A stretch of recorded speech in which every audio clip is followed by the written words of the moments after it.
స్టూడియోలో మీ పర్సనల్ మరియు business promotions కోసం సంప్రదించండి 9662166699. కానీ ఈరోజు అప్పుడు ఉన్నటువంటి పరిస్థితుల్లో మాట్లాడలేదు, ఇప్పుడు కూడా మాట్లాడలేదు. కానీ బలంగా నిలబడినటువంటి వ్యక్తినే చిరు బాలాజీ.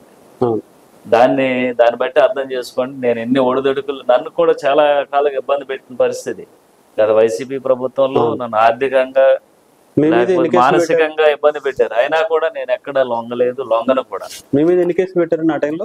ఇంచుమించు 7-8 కేసులు ఉంటాయి. 7-8 కేసులు ఉన్నాయి. అంటే రాజకీయాల్లో పెద్దగా ఏంటంటే ఎక్కువగా బయట తిరిగే వాళ్ళు అయితే, రాజకీయాల్లో తిరిగే వాళ్ళు అయితే వాళ్ళకి అలవాటు అయిపోతుంది. ఒక ఎస్ఐ అయితే నన్ను పిలిచి ప్రతిపక్షం ఉన్నప్పుడు మేమేదో రౌడీ షీట్ ఓపెన్ చేయమన్నారు అని చెప్పారు. రౌడీ షీట్ ఓపెన్ చేయాలి. రౌడీ షీట్ అంటే నేనేమన్నా అటెంప్ట్ మర్డర్లు చేశానా, లేకపోతే రేపులు చేశానా, దేనికి రౌడీ షీట్ ఓపెన్ చేస్తానో పెద్ద ఇష్యూ చేశాను. దాని మీద పెద్ద ఘర్షణ జరిగింది. ఇవన్నీ కూడా ప్రజలు చాలా దగ్గరుండి చూశారు. గత ప్రభుత్వంలో ఉండేటువంటి ఇబ్బందులు ఏంటి, ఇప్పుడు మన ప్రభుత్వం వచ్చిన తర్వాత మనం ఏ విధంగా ప్రజలు తీసుకెళ్తాం అనేటువంటి ప్రజలు క్షుణ్ణంగా చూస్తున్నారు.